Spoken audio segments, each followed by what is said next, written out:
Olá, sejam bem-vindos ao terceiro vídeo sobre a obra Mensagem, de Fernando Pessoa. Hoje eu falo sobre a terceira parte, o encoberto. Essa parte está dividida em três. Temos primeiramente os símbolos, depois os avisos e, por último, os tempos. Para começar a falar sobre os símbolos, eu vou ler trechos do primeiro poema, que é dedicado a Dom Sebastião. Percebemos aqui nesse primeiro poema da parte O Encoberto, que é a última parte da obra, a importância da fé, da ousadia. Em alguns versos temos essa ideia bem clara: que importa o areal e a morte e a desventura, se com Deus me guardei. É o que eu me sonhei que eterno dura, é esse que regressarei. Aqui essa ideia de regresso está pautada na ideia de mito, é o mito que é eterno, é o mito do sebastianismo, é esse rei desprovido de materialidade que retornará e que será eterno. O segundo poema fala sobre o mito do Quinto Império, muito importante para a construção dessa terceira parte da obra. Esse poema, O Quinto Império, fala sobre a importância da ousadia do povo português, a importância do sonho, a importância de não ficar acomodado. Aqui fala sobre o espírito de luta, de coragem. O primeiro verso do poema diz: triste de quem vive em casa, e os outros, contente com o seu lar, sem que um sonho no erguer da asa faça até mais rubra a brasa da lareira a abandonar. Triste de quem é feliz, vive porque a vida dura, nada na alma lhe diz mais que a lição da raiz, ter por vida a sepultura. Eras sobre eras se somem no tempo em que eras vêm, ser descontente é ser homem. Esse poema nos faz pensar também em um dos poemas dedicado a Dom Sebastião, que está na primeira parte dessa obra, que fala sobre a importância do sonho, da ousadia, da coragem. Nesse poema, o próprio Dom Sebastião é o sujeito lírico, ele diz: louco sim, louco porque quis grandeza, qual a sorte a não dá. Não coube em mim minha certeza, por isso onde o areal está, ficou meu ser que ouve, não o que há. Minha loucura, outros que a tomem com o que nela ia. Sem a loucura que é o homem mais que a besta sadia, cadáver adiado que procria. Então esse poema aqui, além de falar do surgimento do Quinto Império, que será português, fala da importância da ousadia, da coragem, desse espírito de luta. O terceiro poema, que compõe a parte os símbolos, é dedicado a Dom Sebastião também. O título é O Desejado. O eu lírico invoca por ele, onde quer que ele esteja, que ele venha para cumprir o seu destino. E um dos versos diz assim: e ergue-te do fundo de não seres para teu novo fado. Vem, Galás, com pátria, erguer-te de novo, mas já no auge da suprema prova, a alma penitente do teu povo, a Eucaristia nova. Mestre da paz, ergue teu glade ungido, o Excalibur do fim, em jeito tal que sua luz ao mundo dividido revele o santo grau. Então aqui ele é o mestre da paz. Ele é aquele que foi comparado ao Galás, é aquele que era digno de encontrar o Santo Grau para salvar tanto o rei Arthur quanto o seu reino. Então aqui o desejado é aquele que vem resgatar seu povo, é aquele que vem salvar Portugal e construir um império novo. O próximo poema, A Ilhas Afortunadas, que faz referência onde o rei estava oculto. Na verdade, aqui não mais o rei no seu estado físico, mas o rei transformado em mito.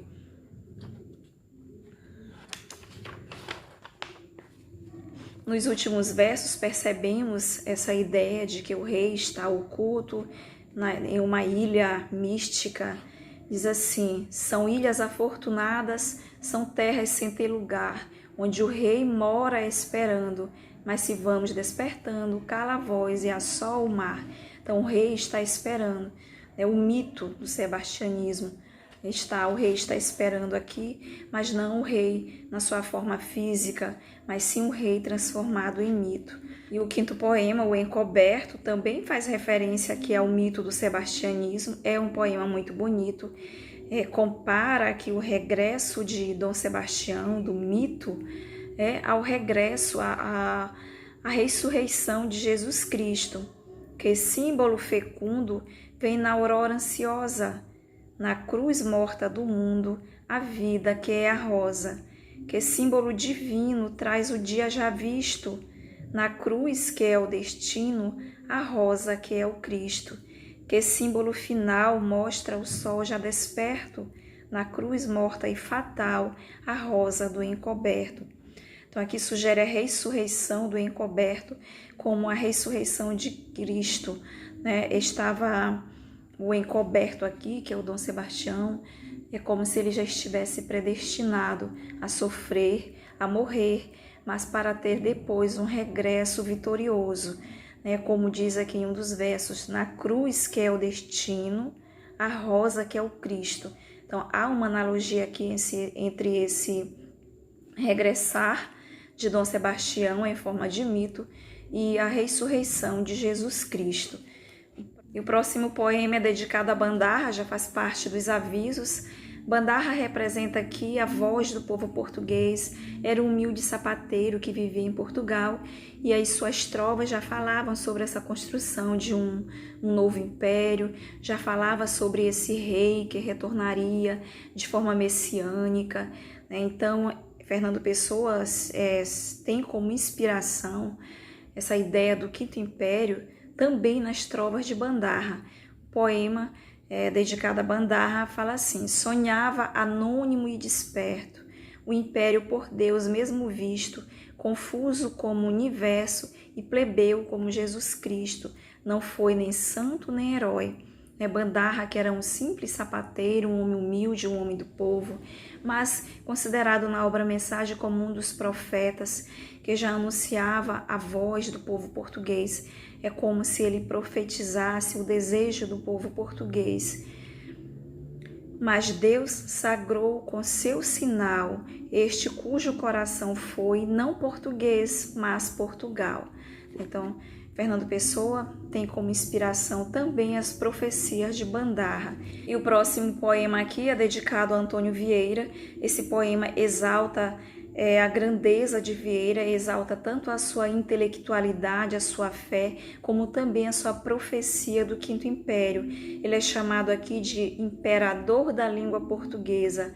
Foi-nos um céu também, no imenso espaço seu de meditar, constelado de forma e de visão, surge prenúncio claro do luar. O terceiro poema temos aqui como o terceiro profeta o próprio Fernando Pessoa. Essa ideia é sugerida já no primeiro verso. E nós temos aqui um poeta triste, amargurado, mas que se alimenta de uma esperança. Escrevo meu livro à beira-mágoa, meu coração não tem que ter. Tenho meus olhos quentes de água, só tu, Senhor, me dás viver. Só de te sentir e te pensar, meus dias vácuos enche e doura. Então aqui há um sentimento de esperança que o tira desse estado de melancolia. Ele pede que haja esse retorno do rei, assim como Cristo retornou. Quando é o rei, quando é a hora, quando virás a ser o Cristo de a quem morreu o falso Deus e a despertar do mal que existe, a nova terra e os novos céus. Quando virás, ó encoberto, sonho das eras português, tornar-me mais que o sopro incerto de um grande anseio que Deus fez. Então ele quer que a profecia dele se cumpra, né? Que a profecia dele, baseada aqui na vontade de Deus, também se cumpra, para que o sopro dele não seja incerto. E o próximo poema é o primeiro dos tempos, tem como título Noite, conta a história dos irmãos Curte Real, grandes navegadores. Nos fala também de um estado de melancolia, porque um dos irmãos saiu para navegar, não retornou, o outro pede licença ao rei. Este poema aqui é um poema narrativo, pede licença ao rei para encontrar o seu irmão e também não retorna. E o terceiro se encontra nesse estado de melancolia profunda, se sente um prisioneiro por não poder ir em busca de seus 2 irmãos. Ele pede a autorização do rei, mas o rei não o autoriza. Então percebemos que aqui que esse sentimento de tristeza, de melancolia, passa do plano individual para o plano coletivo. É como se todo o povo português quisesse sair em busca desses 2 irmãos que se perderam, que desapareceram no mar. E nos últimos versos, ele nos fala aqui, o sujeito lírico nos fala da importância do projeto divino. É a busca de quem somos na distância, de nós e em febre de ânsia a Deus as mãos alçamos. Mas Deus não dá licença que partamos. Aqui há uma ideia, essa ideia de busca, há uma vontade. Ele chega a pedir ao rei, para ir em busca de seu irmão, mas aqui também o que prevalece é a vontade divina, é a vontade de Deus, porque ele diz no último verso, mas Deus não dá licença que partamos. O segundo poema aqui da parte dos tempos é o poema Tormenta. Temos Portugal aqui no abismo, mas há o desejo do povo português de sair desse estado de abismo, que jaz no abismo sob o mar que se ergue. Nós, Portugal, poder ser, que inquietação do fundo nos soergue, o desejar, poder querer. Portugal está no abismo, mas há o desejo de sair desse estado. Isto e o mistério de que a noite é o Fausto, mais súbito onde o vento ruge, o relâmpago, o farol de Deus, um hausto brilha e o mar escuro estruge. Então aqui percebemos que há o sinal do divino, há o desejo do povo português de sair desse estado de abismo e há um sinal divino para que isso aconteça. E o terceiro poema é o poema Calma, é o momento de preparação. No poema Calma temos aqui os anúncios dos sinais do retorno de Dom Sebastião, totalmente desprovido agora de sua materialidade. Nos últimos versos diz assim: haverá rasgões no espaço que deem para outro lado e que um deles, encontrado aqui onde há só sargaço, surge uma ilha velada, o país afortunado que guarda o rei desterrado em sua vida encantada. Então este é o momento de preparação, este é o momento de retorno, este é o momento de calma. E o quarto poema, Antemanhã, nos é apresentado esse momento que antecede o nascer do sol. Há um prenúncio aqui de um novo dia, mas um dia que não terá fim.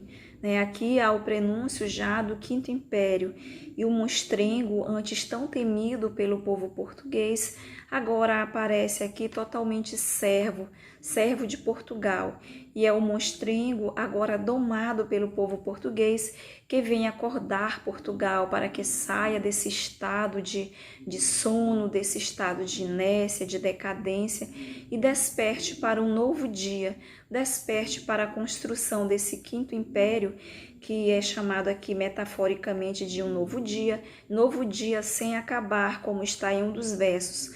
O monstrengo que está no fim do mar veio das trevas a procurar a madrugada do novo dia sem acabar, e disse que desvendou o segundo mundo, nem o terceiro quer desvendar, e o som na treva de ele rodar, faz mal o sono, triste o sonhar, rodou e foi-se o monstrengo servo, que seu senhor veio aqui buscar. Temos o monstrengo aqui, antes que representava o medo, o obstáculo, e agora nos aparece neste poema como um servo a chamar Portugal para sair desse estado de decadência, desse estado de sono. Ele vem chamar aquele que está dormindo e foi outrora senhor do mar. E o último poema, Nevoeiro, que já nos mostra esse estado de sono, esse estado de decadência em que Portugal se encontra em crise de todos os tipos, como podemos observar nos versos. Nem rei, nem lei, nem paz, nem guerra, define com perfil e ser este fulgor baço da terra, que é Portugal a entristecer. Brilho sem luz e sem arder, como que o fogo fato encerra. Ninguém sabe que coisa quer, ninguém conhece que a alma tem, nem o que é mal, nem o que é bem, que ânsia distante perto chora. Tudo é incerto e derradeiro, tudo é disperso, nada é inteiro. Ó Portugal, hoje és nevoeiro, é a hora. Então, esse é o último poema da obra Mensagem, de Fernando Pessoa, o poema Nevoeiro. Nos mostra Portugal entristecido, em decadência, em crise total, crise até mesmo de identidade. Mas nos mostra também algo muito importante no último verso, quando o eu lírico diz, é a hora. Aqui há um anúncio da hora da construção de um novo império, do Quinto Império. Esse Quinto Império já anunciado nas profecias de Bandarra, o Império de Paz, já anunciado também nas profecias de Padre Antônio Vieira, o Império Cultural, o Império Espiritual. Então percebemos aqui no poema Nevoeiro que, embora Portugal se encontre nesse estado de decadência, mas que é a hora em que o nevoeiro será dissipado e um novo império será construído. Obrigada por assistir a este vídeo até o final. É o último da obra Mensagem. Assistam aos outros vídeos aqui do canal, já os 2 vídeos que eu publiquei anteriormente sobre essa obra. O primeiro vídeo em que eu falo sobre a primeira parte, Brasão, e o segundo em que eu falo sobre a segunda parte, Mar Português. Aguardo vocês no próximo vídeo para mais uma análise de obra literária.